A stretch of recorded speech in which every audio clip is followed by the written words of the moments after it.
Dios les bendiga. 4:12. El texto de hoy es Efesios 4:12. A propósito, vamos a empezar leyéndolo. Lo leíamos en la reflexión, Efesios capítulo 4, versículo 12. Lo hemos leído, lo hemos compartido en otras ocasiones, lo seguiremos tocando para que Dios siga abriendo el entendimiento en nuestras vidas de lo que Él realmente quiere hacer. Y este pasaje, hermanos, nos va a ayudar, y todo lo que vamos a meditar hoy, a visualizar, y yo no sé si decir entender, ojalá por lo menos creer lo que Dios quiere y está dispuesto a hacer en nuestras vidas. Vamos a leer Efesios 4, versículos 11 y versículo 12, como parte de ese propósito eterno que Él hizo en Cristo Jesús. Dice: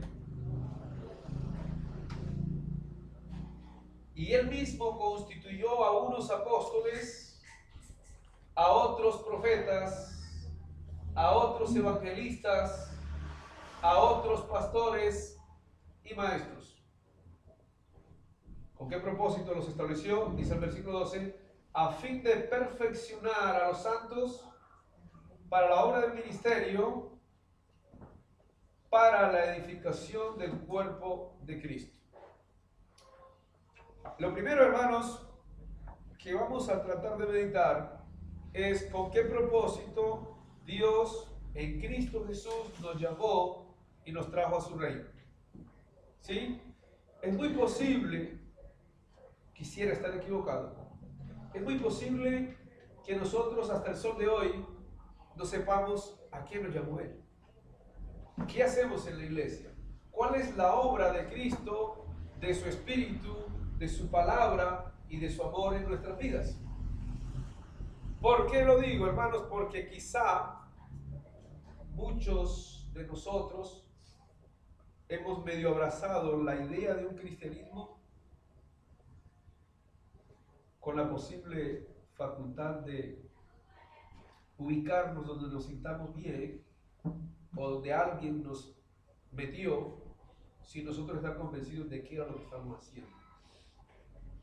Entonces, aquí, hermanos, debemos recordar, y digo recordar porque ya lo hemos meditado bastante, es que Dios tiene un propósito soberano con toda la humanidad. Voy a repetir eso. Dios tiene un propósito, lo dice el capítulo 3, versículo 11, ahí mismo en la carta de Efesios, tiene un propósito eterno con todos. No es que tiene un propósito diferente con cada uno, tiene un propósito eterno para con todos, y lo acabamos de leer en el versículo 12. Voy a repetir la idea del versículo 12. La intención de Dios es perfeccionar a los santos. ¿Quiénes son los santos? Los que han sido lavados en la sangre, los que han sido justificados en el perdón de sus pecados y los que han sido santificados al nacer de nuevo. ¿Sí? Son los santos. Y a los santos Dios tiene la idea, la intención de perfeccionar, como lo mirábamos en la reflexión. ¿Qué es perfeccionar, hermanos? ¿Y en qué consiste y hasta dónde es eso? Entonces el versículo 13 te lo dice, y voy a repetir lo que tocábamos en la reflexión, solo que nuestra mente tiene un gran problema para creer esto. ¿En qué consiste ese perfeccionamiento? Dice el versículo 13, hasta que todos lleguemos a la unidad de la fe, al conocimiento del Hijo de Dios, a un varón perfecto a la medida de la estatura de la plenitud de Cristo. ¿Qué tal? A eso se llama perfeccionamiento. Vamos a mirarlo en detalle así antes de iniciar todo. Miren lo que Dios quiere hacer con nosotros. Primera parte, Dios quiere que su pueblo, sus santos escogidos, lleguen a la unidad de la fe. Es falso, voy a repetir esto, es falso que Dios, cuando Cristo vuelva, va a escoger un grupo de aquí, otro grupo allá. Es falso. Este pasaje dice que la intención de Dios es que todos lleguemos a la unidad de la fe. ¿Sabe por qué? Porque Jesús lo pidió antes de morir. Fue el último deseo de Jesús. Ruego para que ellos sean uno, como tú y yo somos uno. Alguien nos metió la idea de que Dios va a escoger de aquí. No, porque Cristo no estableció tantas congregaciones. Edificaré mi iglesia y las puertas del Hades no prevalecerán contra ella. Si alguien te vendió esa idea, habla con él y toca el tema. No fue Dios.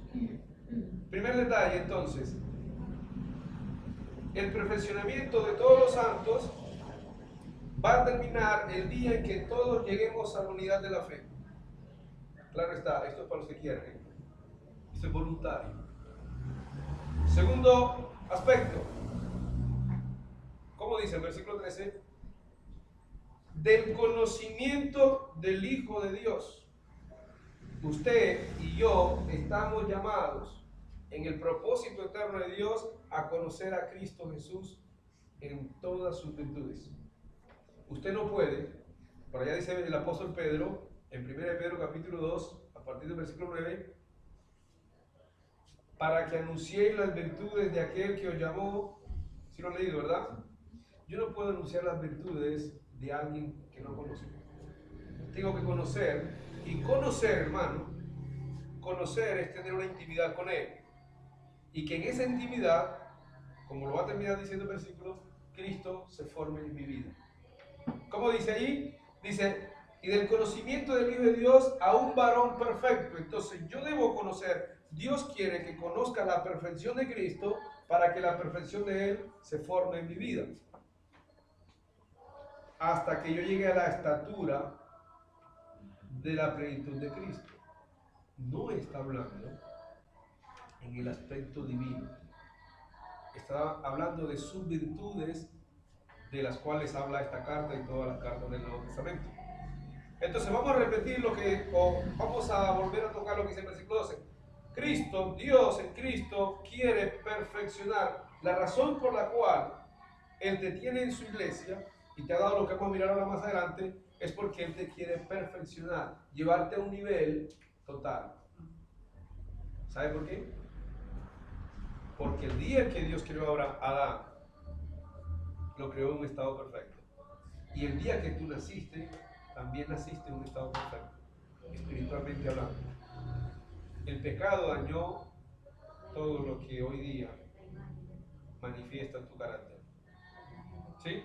Entonces, en ese orden de ideas, es que para Dios lograr este propósito, versículo 11, mira el 11, para lograr Dios ese propósito, hizo esto que dice el versículo 11. Y quiero remarcar, hermano, lo que dice el Espíritu Santo aquí. ¿Qué está remarcando el Espíritu Santo? Está remarcando los 5 ministerios establecidos por Dios para este propósito. Si usted ha escuchado otro ministerio que no está aquí, no fue establecido por Dios. Estos son los ministerios que Dios estableció para lograr ese propósito en nuestras vidas. ¿Sí? Hay otros ministerios, sí, pero no establecidos por Dios. Ahí está, Él mismo. No fue una institución, no fue una estructura denominacional, Él mismo constituyó a estos ministros. Ahora, si nuestra mente pelea con eso es porque tiene otros conceptos. ¿Sí? Porque tiene otra formación. ¿Qué hacer con ello? Dios quiere derrumbar la formación que traemos, como lo meditábamos el domingo anterior, para edificar a Él sobre el verdadero fundamento. Bien, vamos a mirar cómo hizo.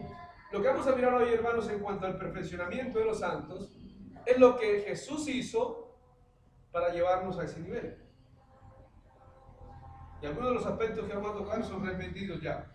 Entonces tenemos que, lo leíamos hace rato, que en Juan capítulo 15, versículo 3, Jesús escogió 12 hombres a los cuales, según lo que meditábamos en la cena, Él hizo un trabajo de limpieza total. Si lo mirábamos, ¿no? Y Él dice en Juan capítulo 15, versículo 3, ¿qué dice? ¿Lo tenemos? Dice, ya vosotros, ¿cómo dice? ¿Cuál capítulo qué? 15, versículo 3. Que vosotros estáis limpios por la palabra que os he hablado. ¿A quién le dijo Jesús esto? Los apóstoles. A los apóstoles. No se meta ahí usted, ¿eh? Si usted está limpio, métase ahí. Pero si no está limpio, todavía falta. Esto Jesús lo dijo a un grupo de 12 personas la noche antes de morir. Es decir, después de haber estado con ellos, ¿cuánto tiempo? El proceso de limpieza de ellos duró 3 años. Y a pesar de toda la limpieza que Jesús logró hacer en ellos, miren con lo que sale Pedro esa noche. Miren cómo confrontó a Jesús. ¿Y por qué lo confrontó? Vamos a repetirlo. Porque él tenía un concepto preconcebido. El maestro no podía lavar los pies de sus discípulos. Lo que él tenía en la cabeza le impedía aceptar que Cristo Jesús bajara los pies de él. Y cualquiera de nosotros hubiera reaccionado de la misma manera. Y otro dato, a pesar de la limpieza, miren cómo reacciona Pedro cuando viene a la tumba por Jesús. Sacó una espada. Todavía hay gente preguntando qué hacía Pedro con una espada. ¿Sí? Entonces, pero Cristo dijo, ya ustedes están limpios. Hubo un proceso, hermanos. Y este proceso se llama perfeccionamiento. Y vamos a repetir por qué. Porque Cristo mismo, hermanos, tuvo que haber sido perfeccionado. Su mente tampoco lo va a entender. Pero la palabra lo dice, ¿verdad? En Hebreos 5, versículos 8, 9, dice que por lo que padeció, búsquenlo por favor, aunque era hijo, Hebreos 5, 8, 9, y llega hasta el 10 para que entienda mejor la idea. Hoy la va a entender mejor, porque hoy vamos a leer el versículo 10.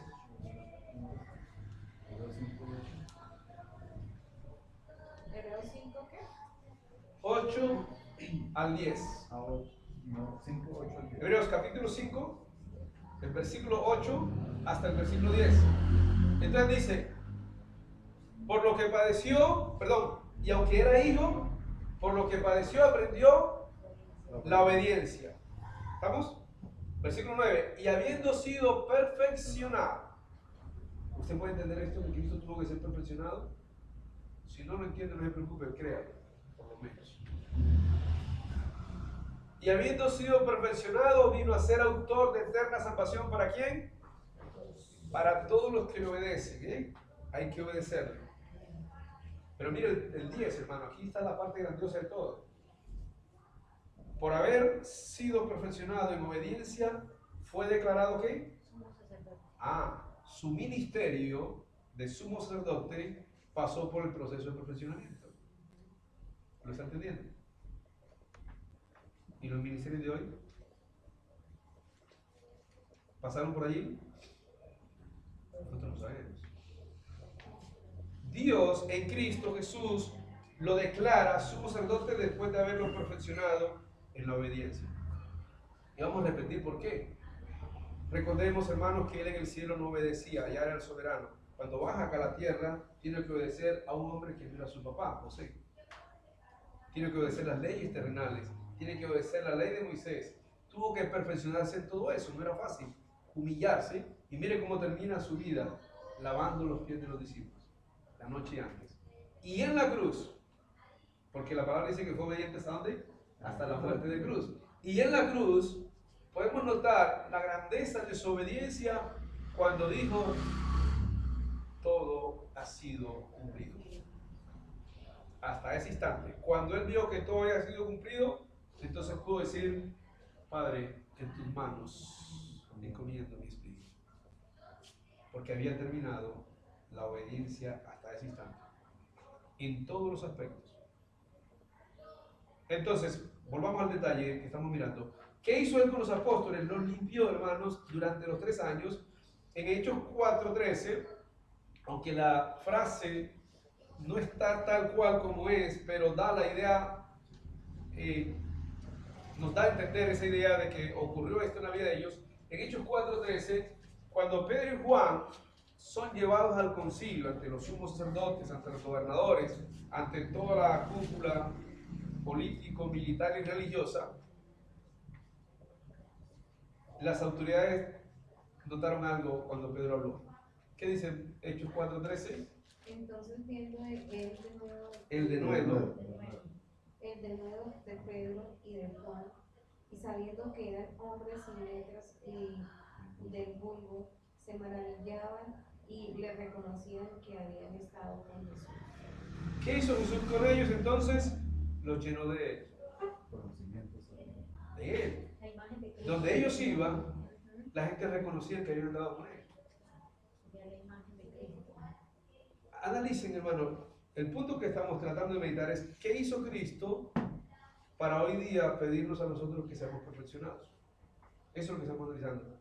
Limpió a unos hombres, los llenó. Efesios 2:20 dice que los establece como el fundamento, y Apocalipsis 21 dice que la misma idea, son el cimiento de la iglesia. ¿Y qué más? Miren el último aspecto, hermanos. Vamos a mirar este pasaje, Juan 16:13. Juan capítulo 16, versículo 13.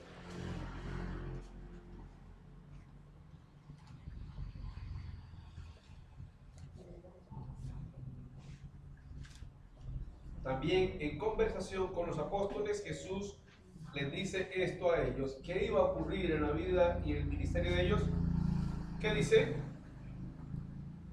Pero cuando venga el Espíritu de verdad, Él los guiará a toda verdad, porque no hablará por su propia cuenta, sino que hablará todo lo que oyere, pues hará saber las cosas que habrán de venir. ¿Qué está diciendo Jesús a los apóstoles? Mire, cuando venga el Espíritu, Él les va a mostrar toda la verdad. Si usted esta lectura la compagina con 1 Corintios capítulo 2, versículo 9 en adelante, va a entender, póngale mucho cuidado a lo que va a escuchar ahora, que lo que había en el corazón de Dios en cuanto a la voluntad de Él para con nosotros, le fue revelado a estos 12 hombres. ¿Sí? Lo que estaba dentro de Dios, porque allá en 2 Corintios 9 dice que quién puede conocer lo que está en el corazón de Dios, dentro de Dios, solamente el Espíritu de Dios que está en él, pero que ese Espíritu se la reveló a ellos. Pablo dice nos lo reveló a nosotros, a ellos, los apóstoles. Entonces, los apóstoles, hermanos, lo que usted tiene aquí escrito es el producto de toda la verdad que había en el corazón de Dios revelada a ellos para que nosotros hoy día obedeciéramos. Uno de los grandes problemas nuestros, hermanos, es que no estamos, como les dijera, obedeciendo porque quizás no hemos creído bien en la palabra o porque quizás no nos la han enseñado bien. Es un problema serio. Pero el detalle grandioso de esto, hermanos, es que Cristo, para lograr y pedirnos la perfección de nosotros, entonces tomó a estos hombres, los limpió, los llenó de Él, los estableció y les reveló toda la verdad. ¿Sí? Yo no sé, porque hay gente que lo ha hecho, a qué horas unos textos sí son de Dios y otros textos no son de Dios. No me di cuenta y tampoco lo voy a entender nunca por qué a algunos hombres se les dio por cambiar el mensaje. Pero hay que entender y saber algo, hermanos. Dios determinó que si alguno cambiaba, este mensaje sería maldito. Lo digo porque hay textos en nuestros libros llamados Biblias distorsionados. ¿Listo? Avancemos. ¿Qué más hizo Cristo, hermanos? Aparte de haber escogido a estos hombres y todo lo que ya mencionamos que hizo en ellos, en Colosenses capítulo 2, versículo 14 y versículo 15, Cristo quitó de medio algo que nos estaba matando a los gentiles. Dice ese pasaje que había una ley, hermanos, llamada la ley de Moisés, que obedecían los judíos, y el que no obedecía esa ley no podía pertenecer al pueblo. Entonces, para nosotros poder pertenecer al pueblo de Dios, tendríamos que obedecer hoy día la ley de Moisés. Entonces, ¿qué pasa y qué pasó con esa ley? Colosenses 2, versículo 14, y luego miramos el 15 para mirar otra verdad de lo que ocurrió también en la cruz para beneficio nuestro. Colosenses capítulo 2, versículo 14 dice: anulando el acta de los decretos que había contra nosotros. La anuló, hermano. ¿Que nos era qué? Quitándola. La anuló, la quitó y la clavó en la cruz. El Antiguo Testamento, hermano, como ley para nosotros, fue anulado, fue quitado y fue clavado en la cruz. No es ley para nosotros hoy día. El apóstol Pablo dice: ¿para qué sirve? En 1 Corintios 10, 6 y 12.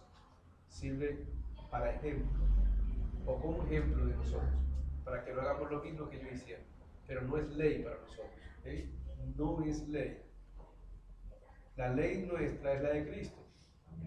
Y repitamos lo que el mismo texto está diciendo: anulando el acta de los decretos que había, mire esto, contra nosotros.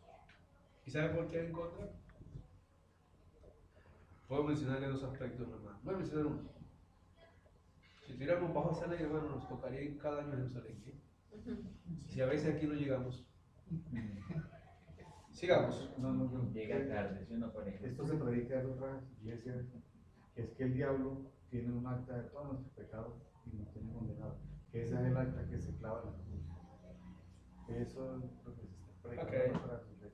Tremendo, ¿no? Aquí está hablando de la ley, el acta de los decretos que había contra nosotros, que nos era contraria, quitándola de medio y clavándola en la cruz. Vamos a mirar por qué se refiere a la ley. Listo, ya que usted hizo el punto. Pasemos entonces al 16, para darnos cuenta que se refiere a la ley de Moisés. Por tanto, por haber sido quitada y clavada, nadie nos puede juzgar en comida. En la ley se condenaban algunas comidas. Nadie nos puede juzgar en comida o en bebida o en cuanto a días de fiesta. En la ley había unos días de fiesta: la Pascua, los tabernáculos, Pentecostés. ¿Se acuerdan de esas fiestas? Las enramadas. Entonces nadie nos puede juzgar en cuanto a esa ley porque ya fue quitada en medio. Lunas nuevas. Miren esto, el punto fuerte de la ley está aquí, el último detalle: el día del reposo.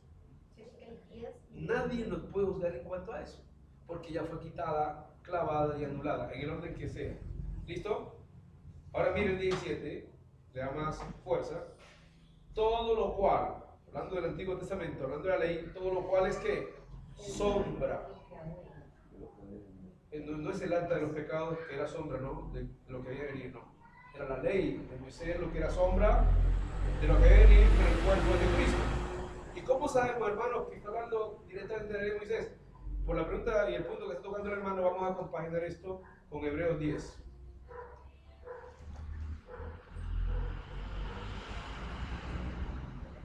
Versículo 1.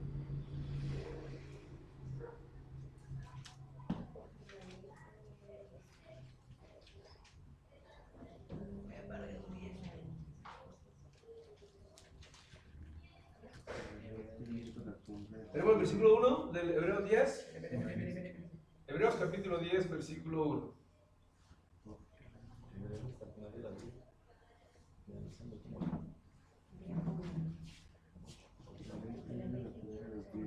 Porque la ley, escuche, teniendo la sombra, el mismo término que leímos en Colosenses, teniendo la sombra de los bienes venideros, no la imagen misma de las cosas. 10:1. No la imagen misma de las cosas nunca puede, por los mismos sacrificios que se ofrecen continuamente cada año en las fiestas, hacer perfectos a los que se acercan. Versículo 9, para que lo vayan entendiendo mejor. Diciendo luego: he aquí que vengo, Dios, Cristo Jesús dice esto, para hacer tu voluntad. Quita lo primero. ¿Qué es lo primero? El antiguo pacto, para establecer esto último. A 9. El mismo, pero a 9. Del 1 al 9. Pasé del 1 al versículo 9, usted puede leer toda la carta de los hebreos y va a ayudar mucho. ¿Listo? Ahora volvamos a Colosenses, donde nos muestra la palabra lo que Cristo hizo, hermanos, para trabajar nuestro perfeccionamiento. Versículo 15. de Colosenses 2. Volvemos a Colosenses 2. ¿Dos qué? 15. Dice, y despojando a los principados y a las potestades, está hablando de las huestes de maldad, los exhibió públicamente, triunfando sobre ellos en la cruz. Lo que está diciendo, hermanos, es que todo el poderío que Satanás ejercía sobre nuestra alma fue derrotado ese día. La persona que quiere seguir subyugada al poderío del pecado es porque ya quiere. Por eso Romanos 6:12 dice, no reine pues el pecado en vuestros cuerpos mortales. ¿Sí? Entonces, cuando Cristo, hermanos, en su venida aquí a la tierra, uno se puede preguntar a qué vino. Mire todo lo que vino él a hacer. A limpiar a los hombres para que a través de ellos nos dejaran la palabra pura escrita, pero también a vencer al que tenía el control sobre nuestra vida. Todo eso, hermanos. O sea que cuando nosotros nacemos de nuevo, hermanos, ya ni tenemos ley, ni tenemos al enemigo ejerciendo autoridad sobre nosotros. Por eso es que dice que somos trasladados del reino de las tinieblas al dominio, al reino de su amado Hijo. Pero eso, hermano, hay que meditarlo bastante para que usted lo pueda tener más claro todavía. Hay un pasaje que no noté aquí, hermano, mas sin embargo escribí la frase, que aparece en 1 Juan 3:9. Mira lo que Cristo hizo también, hermano, por nosotros, aunque es casi lo mismo que leemos aquí en Colosenses. En 1 Juan 3:9 le da un toque más relevante. Perdón, 3:8. Dije 9, es el 8. Anótelo ahí en la hojita si lo quieren anotar, o si no la quieren guiar, no lo anoten, pero es 3:8. 1 Juan 3:8 dice, el que practica el pecado, escuche bien, hermano, el que practica el pecado es del diablo. Eso es una frase muy clara, contundente, que no necesita ser explicada, pero si quieren una explicación se la damos. Porque el diablo peca desde el principio. Para esto apareció el Hijo de Dios. ¿Para qué también apareció? Para deshacer las obras del diablo. Pero viene el punto, ¿en quién las deshizo? En aquel que obedece el Evangelio. En el mundo están las obras del diablo a la orden del día, ¿sí? Pero las deshace en quienes obedecen el Evangelio y entienden que Cristo los quiere perfeccionar. ¿Estamos? ¿Por qué dice aquí el que? ¿Cómo dice? Pero el que qué, ¿cómo dice el inicio del versículo? Perdí el texto ya. ¿Sí? ¿Desde el 8? El que practica el pecado es del diablo. El que lo practica, ¿cuál es la explicación aquí, hermano? Nosotros, una que otra vez, vamos a caer en alguna situación. Pero una cosa es caer, otra cosa es practicar. ¿Sí? Una resbalada, nos descuidamos, perdimos el temor, soltamos la oración, qué sé yo,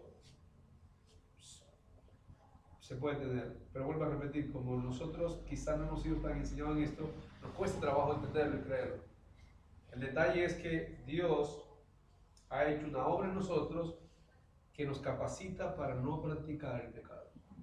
Es decir, para no vivir constantemente en una práctica pecaminosa. Si usted lo practica, dice aquí, es del diablo. Y ahí sí, no hay nada que hacer, ¿no? Pasemos al otro detalle entonces. Y el otro detalle, hermanos, es cuál. Que cuando Cristo entonces hizo todo esto que ya hemos tocado, entonces viene la parte que ya es directamente con nosotros. ¿Qué hizo con nosotros? Entonces la palabra nos muestra que Él a nosotros nos perdonó.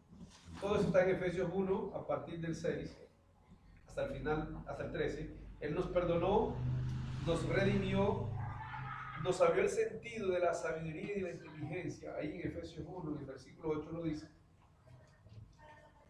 Y nos selló con su Espíritu Santo. O sea que, y pudiéramos dar más detalles, pero con eso creo que terminemos. O sea que lo que Dios ha hecho con los apóstoles, con lo que hizo con la ley, quitándola en medio. Lo que hizo con Satanás, exhibiéndolo, venciéndolo, ¿sí? Es para que nosotros estuviéramos en una condición, voy a repetirlo, donde ninguna fuerza, póngale cuidado a esto, ninguna fuerza espiritual tenga potestad sobre nosotros. Hay huestes espirituales de maldad con las que nosotros tenemos una lucha. Eso dice la palabra, ¿no? Pero ninguna de ellas tiene potestad para ejercer, valga la redundancia, poderío sobre nosotros. Cuando estamos en Cristo. Cuando la simiente mora en nosotros, producto de haber nacido de nuevo, ya no hay poderío del diablo sobre nosotros. Ya nosotros caemos por nuestra propia concupiscencia. Cada uno es tentado conforme a su propia concupiscencia. Ya no es porque el enemigo ejerza un poder soberano sobre nosotros. Estamos en el reino de su amado Hijo. Los que hemos sido bautizados en Cristo Jesús, los que hemos nacido de nuevo, habiendo obedecido el Evangelio de Cristo. Entonces, en esa condición, hermanos, somos nuevas criaturas. Entonces, nacemos de nuevo y aquí viene el punto. Listo, ya nacimos de nuevo, ¿y ahora qué? Bueno, mijo, ahora te toca llegar al nivel de Cristo. Ya lo leíamos, a la estatura. ¿Y qué hacer para todo eso? Miren lo que Dios sigue haciendo en nuestra vida, ¿listo? Vamos a mirarlo. En 1 Corintios 3:11, este texto también lo vamos a repetir. En 1 Corintios 3:11, Dios, en esta nueva condición, quiere hacer esa obra de perfeccionamiento haciendo lo siguiente. En Efesios 3:11, ¿qué dice? Nadie puede poner otro fundamento del que es Que el que está puesto, el cual es Jesucristo. ¿Cómo Dios quiere llevarnos al perfeccionamiento, hermano? Lo primero que Él quiere hacer es poner un fundamento único. Y vamos a repetir y recordar lo que el pasaje está diciendo. Nadie puede poner otro fundamento. Si donde nosotros veníamos, de cualquier manifestación religiosa de la que venimos, nos pusieron otro fundamento, nos engañaron. Hay un solo fundamento. Y es Cristo Jesús. Sus virtudes desarrolladas en nosotros son ese fundamento que si lo logramos tener, Él dice, es como el que edifica su casa sobre la roca. Y en 2 Pedro dice, el que tiene estas cosas y abunda en ellas, ¿qué dice? No caerá jamás. Un fundamento sólido, único, que son las virtudes de Cristo desarrolladas en nuestra vida a partir del nuevo nacimiento. ¿Está siendo clara esa parte? Al final, si alguna cosa no entiende, la podemos trabajar. Y en Colosenses 2:7, para que lo mire con otras palabras, pero en la misma idea, Colosenses 2, versículo 7, miren lo que Dios quiere hacer en esa obra perfeccionadora de poner su fundamento único. También quiere esto, dice que quiere arraigarnos y sobreedificarnos en Él. Miren que no es cualquier labor la que Él quiere hacer en nosotros. Arraigarnos es que echemos raíces como buenos cristianos y sobreedificarnos en Él y confirmados en la fe, así como habéis sido enseñados, abundando en acciones de gracias. Entonces Cristo nos quiere arraigar, sobreedificar y confirmar en ese fundamento. ¿Qué tanto estamos nosotros ahí? ¿Sí? Ya lo leíamos en Pedro. En Pedro nos decía en la reflexión que nos quiere perfeccionar, afirmar, fortalecer y establecer. ¿Listo? ¿Qué más está haciendo Dios en nosotros, hermano? ¿O quiere lograr en nosotros ahí detrás? En Efesios capítulo 4, versículo 15.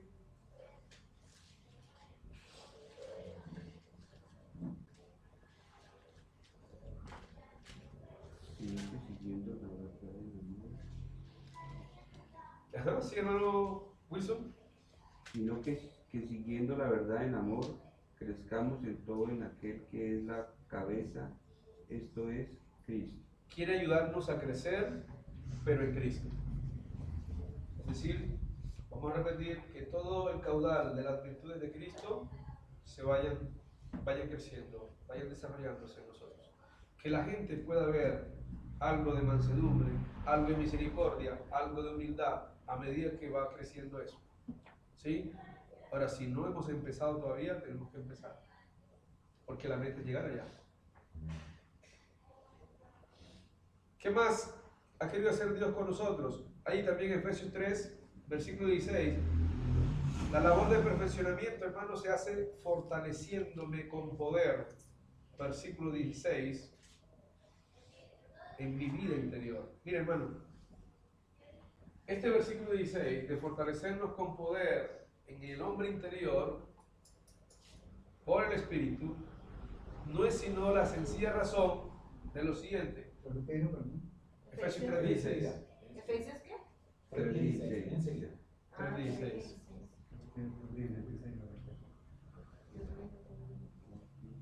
Porque conforme las riquezas De su gloria, el ser fortalecidos con poder en el hombre interior por su Espíritu.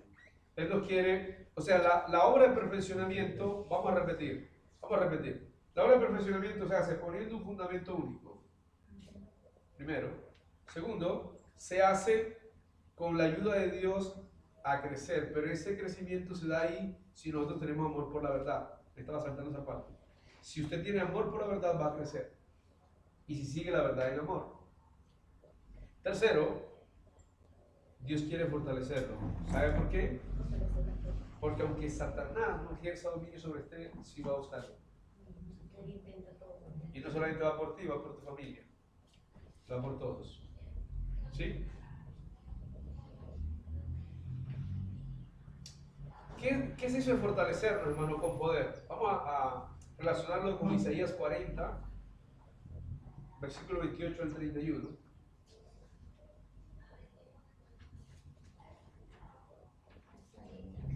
La fuerza del águila. ¿40 qué? 28 al 31.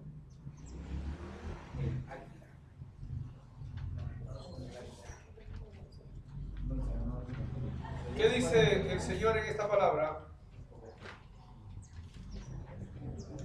Dice, vamos a leerlo desde el 29. Vamos, desde el 28 dice, el 28 dice, no has sabido, escuchen, no has sabido, no has oído que el Dios eterno es Jehová, el cual creó los confines de la tierra, no desfallece ni se fatiga con cansancio, y su entendimiento no hay quien lo alcance. Él da esfuerzo al cansado. Ahora mire, donde se caen las matemáticas del hombre, y multiplica las fuerzas al que no tiene ninguna. Dios sí multiplica por cero, ¿eh? Y multiplica las fuerzas al que no tiene ningunas. Los muchachos se fatigan y se cansan. Está hablando espiritualmente. Los chicos se cansan muy rápido en el campo espiritual. Los jóvenes flaquean y caen. Pero los que esperan a Jehová tendrán nuevas fuerzas. Levantarán alas como las águilas, correrán y no se cansarán, caminarán y no se fatigarán. Nosotros necesitamos fuerzas, hermanos, porque el crecimiento, las luchas, las pruebas, las tribulaciones y todo lo que en esta vida enfrentamos sin la fuerza de Dios va a ser muy complicado. Entonces, no es cuestión de, voy a repetir, de simplemente yo estar en una congregación y ya. Hay una obra que Cristo quiere hacer en mi vida. Y la va encaminando poco a poco en la medida que usted va dejando. ¿Sí? Y por último, en este punto, hermano, quiere ayudarme a permanecer, según Colosenses 1:23, fundamentado en la verdad y firmes en la fe. Colosenses 1:23, hay una verdad muy fuerte en este texto que nosotros debemos leerlo y meditarlo todos los días. Dice, también, vamos a leerlo desde el 21. Y a vosotros también, que erais en otro tiempo extraños y enemigos en vuestra mente, haciendo malas obras, ahora, la iglesia, cuando ya usted nace nuevo, cuando es bautizado, ahora os ha reconciliado en su cuerpo de carne por medio de la muerte, para presentaros santos, mire el propósito eterno otra vez, y sin mancha e irreprensibles delante de él. Mire que la tarea es esta, hermano. Tenemos que limpiarnos siempre, hermano. Por eso, si no, ¿cómo le digo Jesús a Pedro? Si no te lavo, no tienes parte conmigo. Si estamos con mancha, hermano, no tenemos parte con él. Si en verdad esto es, mire, hermano, esto es posible según lo que va a decir ahora. Si en verdad permanecen fundados, la importancia es fundamental, hermano. Y firmes en la fe sin moveros de la esperanza del evangelio que habéis oído, del cual se predica en toda la creación que está debajo del cielo, del cual yo, Pablo, fui hecho ministro. Hasta ahí, hermano, lo que usted está escuchando es que Dios lo quiere llevar a un nivel soberano. Es muy posible, y esto lo voy a decir casi sin temor a equivocarme, que al mirar esto nosotros nos sintamos muy lejos de ese ideal, pero muy lejos. ¿Es así? Ok, si es así, gloria a Dios. Porque si este reconocimiento de que nos falta mucho, lo hacemos delante de Dios en una absoluta y sincera humildad, Dios va a trabajar. Si nos sentimos lejos de ese ideal, hermano, ¿qué debemos hacer? Vamos a seguir como venimos. Entonces, voy a resumir varios textos en la siguiente idea. Se los puede buscar después. Dice, voy a leer lo que escribí. Como tarea mía, hermanos, me ha sido encomendado la acción de buscar las cosas de arriba. Ahí en Colosenses 3, 1 al 4. Si habéis resucitado con Cristo, buscad las cosas de... ¿Qué tanto busca usted las cosas de arriba, hermano? ¿Y qué tanto vive enredado, preocupado y afanado por lo de aquí en la tierra? Jesús dice, esta noche vienen por tu alma. Y usted corra por una cosa y corra por la otra. Y hay veces que pasa mucho por mi tierra. No, yo no me congrego de noche, hermano, porque no tengo que me cuide la casa. Y el día que el Señor venga, ¿quién se va a cuidar?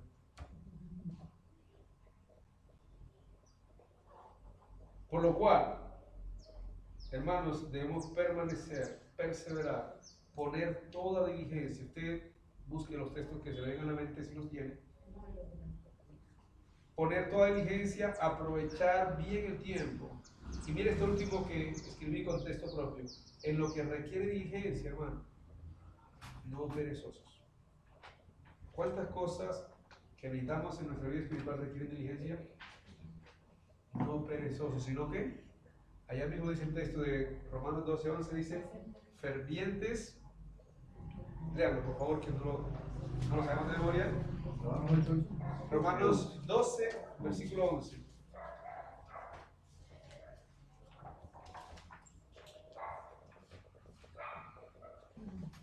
Romanos 12:11, ¿cómo dice? En lo que requiere diligencia, no perezosos. Fervientes, hermano. Fervientes en espíritu. Usted quiere que Cristo logre esta obra en usted. Aquí le está diciendo algo. No sea perezoso en el campo espiritual. Ferviente en espíritu, hermano. ¿Y qué tal entonces para resumir todo esto, hermano? Mire todo lo que Cristo hizo por usted. Quiero resumirlo de la siguiente manera. Escogió un grupo de hombres, hizo un trabajo perfecto en ellos, para que luego de ese trabajo perfecto en ellos depositaran un mensaje puro. Mire que no les revela la palabra hasta que no los purificó. Una vez los purifica y los tiene perfeccionados, les revela la palabra. La palabra es escrita para que llegue a nosotros también pura. Entonces Él nos perdonó a nosotros, nos dio el Espíritu Santo, ya habiendo quitado el poderío a Satanás, habiéndole quitado el poderío a la ley, y montándonos a nosotros en una plataforma llamada los lugares celestiales, en Cristo Jesús. ¿Qué más queremos? Nos ha dado su espíritu, nos ha dado su palabra. Ahora depende de la diligencia que le pongamos nosotros. Ahora está en nuestras manos. Habiendo Dios y poniendo Dios en nosotros el querer como el hacer, dejarnos llevar por ese querer y ese hacer, por su buena voluntad. En otras palabras, hermano, Dios hizo ya todo, pero si me apuro les digo, todavía quiere seguir haciendo. Y nosotros, el papel nuestro, hermano, realmente es mínimo para que Cristo logre esa obra maravillosa en nosotros. Último texto, el de ñapa, no puede faltar el de ñapa. Primera, este texto lo sabemos de memoria, pero hay que repetirlo varias veces. Primera de Juan, capítulo 3, versículo 2 y versículo 3.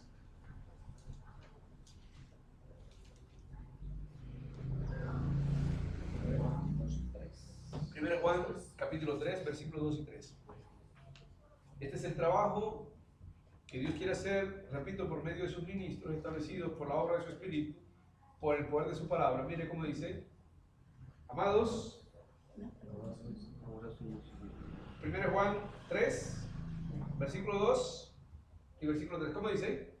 Mano Jaime. Dice, amados, Ajá. ahora somos hijos de Dios. Ahora somos hijos de Dios, porque hemos nacido, porque hemos sido engendrados por Él. Y aún no se ha manifestado lo que hemos de ser. Ahí estamos en esta carne. Pero sabemos que cuando Él se manifieste, seremos semejantes a Él, porque le veremos tal como ¿Se Él da cuenta, es. hermano, que la meta es ser semejante a Él? 3, Ahora, esta es la esperanza del cristiano, ¿eh? ¿Cuál es la esperanza del cristiano? El cristiano tiene una sola esperanza. ¿Cuál? Ser semejante a Él. Y el que tiene esta esperanza, versículo 3, Y todo aquel que tiene esta esperanza en Él se purifica a sí mismo. se como perfecciona. Él es puro. Se perfecciona como Él se perfeccionó. El que tiene esa esperanza. Porque hay gente que cree que va a quedar en el cementerio y eso no tiene que trabajar nada. Y los que creen que van a reencarnar tampoco. ¿Sí? Y los que creen que hay una oportunidad por allá en un lugar que se inventaron llamado purgatorio o limbo, pues. Pero los que tienen esta esperanza trabajan aquí en la tierra en la purificación de sus vidas. Conforme a lo que hemos mirado. Con un fundamento, con el llamado a crecer, con la fuerza del Espíritu que nos debe fortalecer con poder en el hombre interior, y el último detalle de permanecer fundados en esa verdad. Que Dios nos bendiga. Amén.